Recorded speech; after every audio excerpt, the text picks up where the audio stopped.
Ya, Assalamualaikum warahmatullahi wabarakatuh. Perkenalkan, nama saya Atayar Anafi dengan NIM H1D02301. Di sini akan menjelaskan tugas minggu lalu terkait membuat modelan klasifikasi minimal menggunakan dua model algoritma yang berbeda. Tugas ini dimulai dengan mencari dataset, dan di sini untuk dataset yang saya gunakan yaitu adalah dataset sleep health and lifestyle dataset, yang dimana di sini ada beberapa fitur yaitu gender, age, population, sleep duration, sleep of quality, physical activity level, stress level, BMI kategori, blood pressure, heart rate, daily step, dan ada targetnya yaitu sleep disorder, dimana di sini targetnya ada 3 yaitu none, dan di sini artinya adalah dia tidak memiliki gejala gangguan tidur. Kemudian ada sleep apnea, ini gangguan pernafasan waktu tidur. Terus ada insomnia, ini adalah gangguan seperti sulit tidur waktu malam hari gitu.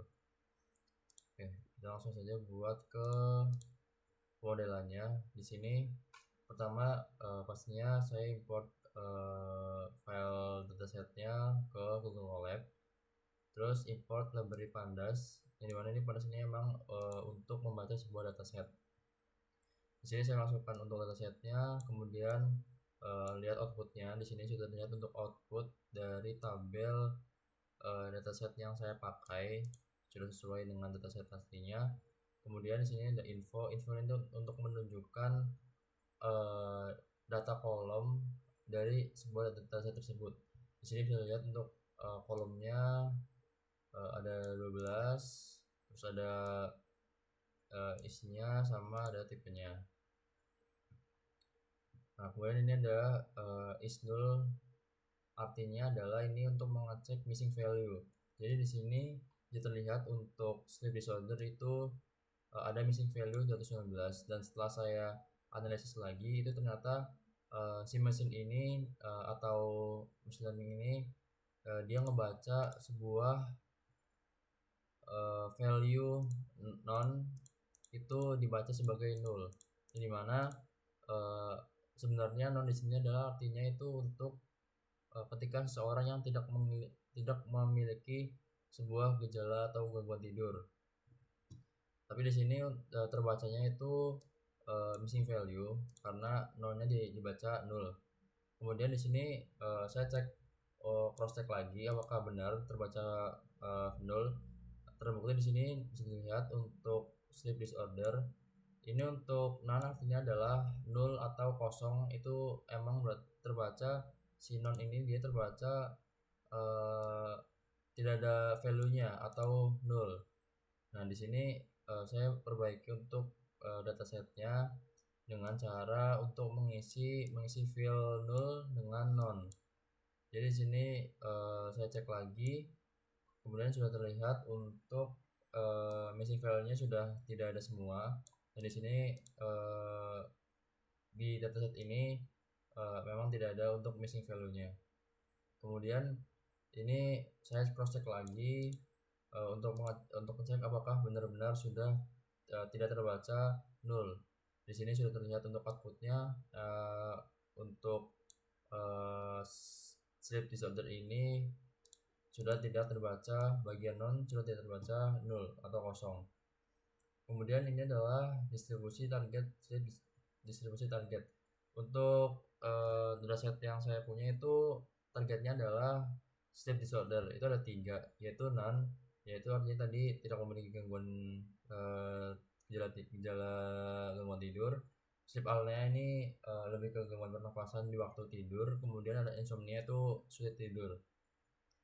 Di sini untuk persentase non itu jauh lebih banyak daripada target sleep apnea sama insomnia.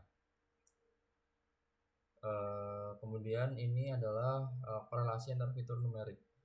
Untuk cara membacanya itu ketika angka nilai dari fitur itu ketika positif dan mendekati 1, itu artinya adalah fitur yang searah, dan sebaliknya jika nilainya itu negatif atau mendekati min 1 itu adalah korelasi fitur yang berlawanan. Contohnya di sini adalah untuk ini quality of sleep dengan stress level.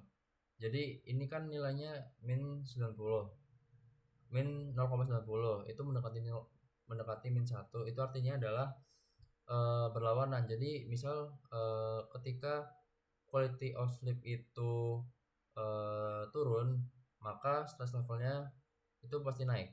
Jadi ketika stress level naik berarti quality of sleep-nya itu bakal turun.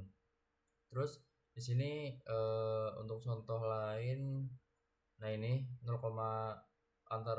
korelasi antara sleep duration dengan quality of sleep, yaitu 0,88 mendekati 1, itu artinya korelasi fitur yang searah. Jadi ketika sleep duration-nya itu meningkat, maka quality of sleep-nya itu juga meningkat. Begitu. Jadi cara membacanya itu kurang lebih seperti itu. Ketika positif dan mendekati 1 itu korelasi antar fitur yang searah. Sebaliknya kalau misal korelasi antar fitur dan nilainya itu negatif atau mendekati negatif 1, itu korelasi fitur yang berlawanan. Kemudian ini adalah outlier.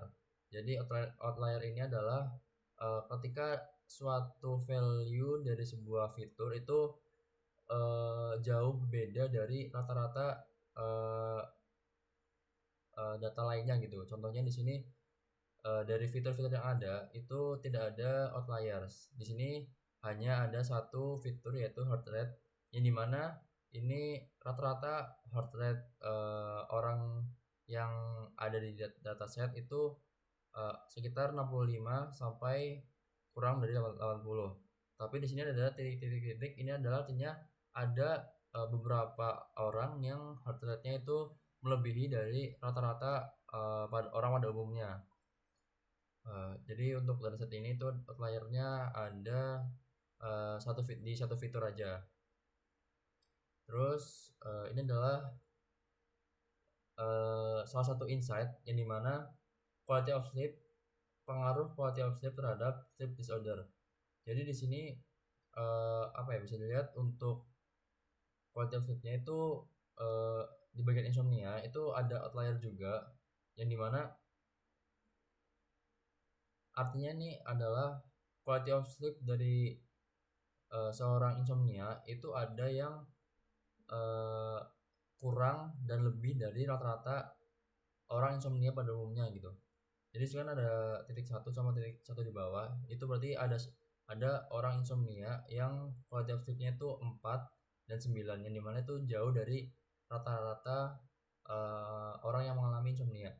Ini adalah insight pertama. Insight kedua adalah tadi yang missing value. Jadi untuk dataset ini itu tidak ada missing value, hanya karena tadi mesin ini atau model ini ngebaca missing value non jadi nol, itu setelah diperbaiki itu akhirnya tidak ada missing value. Terus adalah insight ketiga itu adalah untuk dataset ini itu tergolong imbalance dataset, yang dimana artinya karena target di sini adalah jauh lebih banyak untuk non, jadi besar kemungkinan nanti kalau kita membuat model dari dataset ini tuh model ini tuh akan lebih condong untuk memprediksi bahwa orang-orang itu tidak memiliki gejala gangguan tidur itu. Jadi untuk insight ketiga, dataset ini termasuk dataset yang imbalance. Kemudian ini adalah proses masuk ke processing sebelum akhirnya nanti membuat model. Yang pertama kita drop dulu person ID, yang dimana di sini person ID memang hanya sebuah ID dari satu orang, dan ini tidak mempengaruhi ke sleep disorder. Jadi di sini kita untuk stepnya kita drop dulu person ID, kemudian kita pisahkan X dan Y-nya. X adalah itu fitur dan Y adalah target, yang dimana X adalah semua kolom kecuali kolom sleep disorder, dan Y-nya adalah sleep disorder saja. Terus di sini Masuk ke tahap yang kedua, ini adalah encoding. Jadi dari dataset ini itu ada beberapa fitur yang belum numerik. Jadi mesin akan kurang bisa belajar dari data ini karena masih ada beberapa fitur yang belum numerik seperti occupation, BMI kategori. Jadi kita ubah dulu untuk BMI sama occupation ini menjadi numerik. Di sini kita menggunakan sintak ini, artinya adalah pada x adalah fitur, itu drop first sama dengan true. Artinya adalah misal di kolom di fitur gender, di sini drop first sama dengan true, artinya male ini kan pertama, jadi male ini otomatis jadi true, dan ketika dia menemukan female itu berarti artinya langsung jadi false atau nol. Dan di sini bisa dilihat untuk hasil dari sebuah encoding adalah mengubah fitur gender ini yang tadinya kategorial atau string menjadi numerik atau boolean. Misal di sini male itu true, nanti ketika female berarti false, artinya adalah true 1, false 0. Jadi untuk encoding ini memang diperlukan untuk mengubah kategorial menjadi sebuah numerik gitu. Agar nantinya proses training model ini bisa lebih baik. Kemudian ini untuk targetnya kita ubah juga menjadi sebuah encoding menjadi sebuah boolean juga, numerik. Maksudnya mengubah target menjadi numerik. Kan ini targetnya ada 3, non, sleep apnea dengan insomnia. Itu mengubah jadi sebuah numerik. Jadi misal di sini untuk ini dilihat untuk insomnia itu 1, 0, non itu 2, sleep apnea itu 2, 0, 1, 2. Itu sudah diubah menjadi numerik. Dan di sini artinya ini adalah mengecek jumlah datanya. Jadi di sini artinya jumlah fiturnya ada 374 baris, dan fiturnya juga 374. 45 ini adalah kolomnya. Kemudian ini untuk ngecek apakah sudah benar y-nya atau targetnya itu sudah berubah menjadi numerik. Terus di sini adalah tahap processing, yaitu untuk split data, yang dimana kita bagi data menjadi dua, yaitu ada data train sama data test. Dimana di sini untuk data tesnya kita sebesar 20%, 0,2 ini artinya 20%. Jadi di sini tuh artinya kita ngebagi data ini jadi 20% data test dan 80% data training. Jadi juga terlihat untuk cara ngeceknya, jadi ada 299 data training dan 75 data test. Nah di sini tahap scaling ini tuh digunakan untuk membuat agar tidak ada gap yang terlalu jauh antara angka fitur satu dan fitur lainnya. Contohnya di sini ada nah misalnya di sini ada daily step dengan quality of sleep. Jadi kan di sini untuk angka dari setiap ini kan beda jauh ya, 6 sama 4200. Nah di sini gunain scaling itu untuk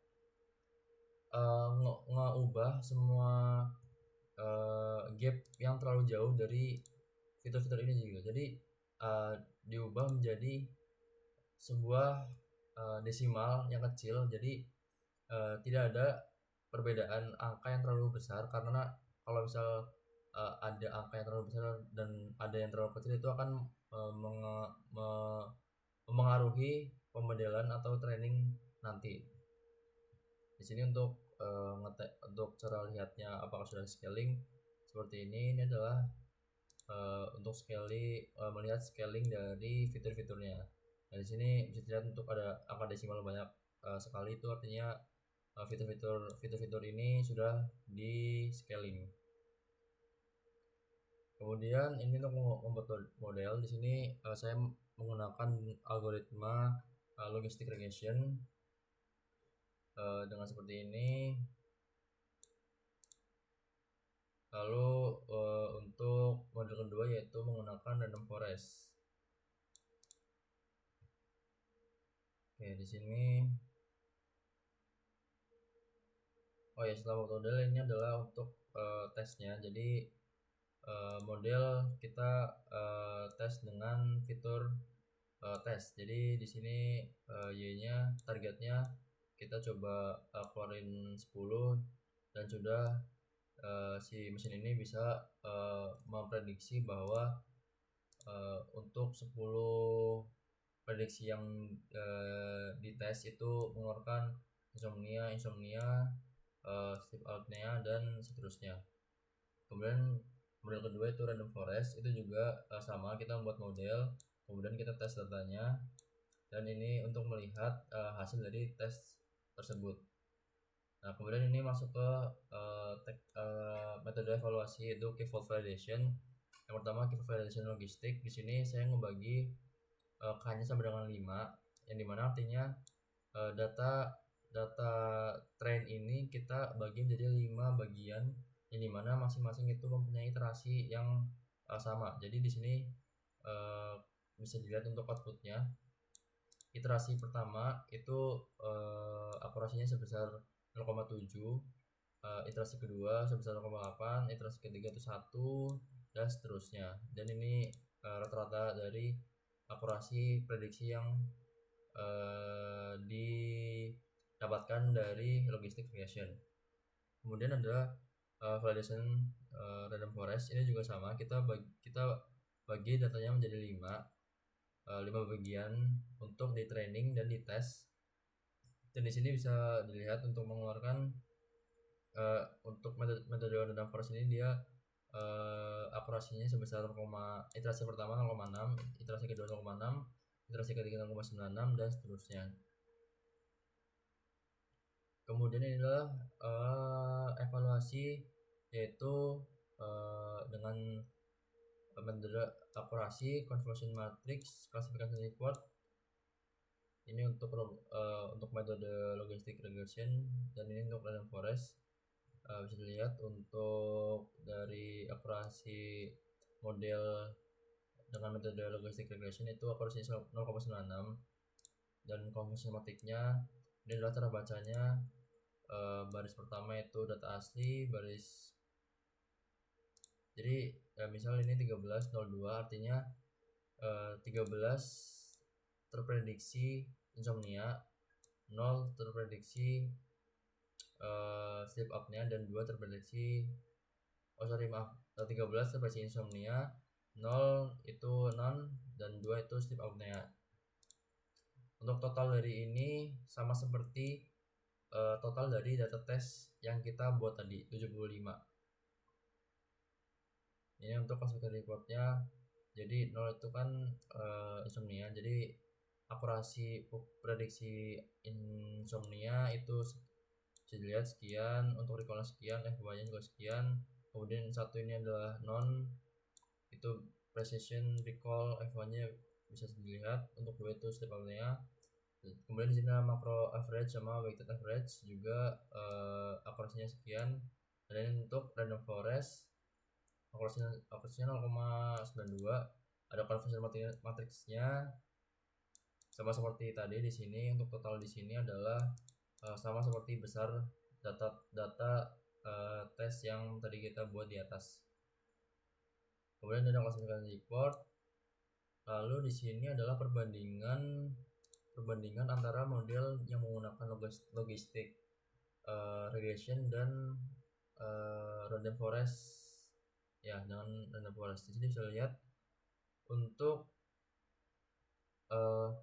akurasi precision recall F1 score itu kurang lebih dari model yang menggunakan logistic regression dan random forest itu kurang lebih sama. Cuman di sini untuk CV-min rata-rata dari rata-rata akurasi dari logistic regression itu lebih besar, jauh lebih besar dibandingkan dengan random forest, yang dimana di sini juga bisa diartikan bahwa pada kasus ini, yaitu dataset yang saya ambil itu model dengan menggunakan logistic regression itu jauh lebih uh, akurat daripada model dengan metode random forest. Oke, mungkin cukup sekian penjelasan dari saya untuk pemodelan dataset ini. Kurang lebihnya mohon maaf. Wassalamualaikum warahmatullahi wabarakatuh.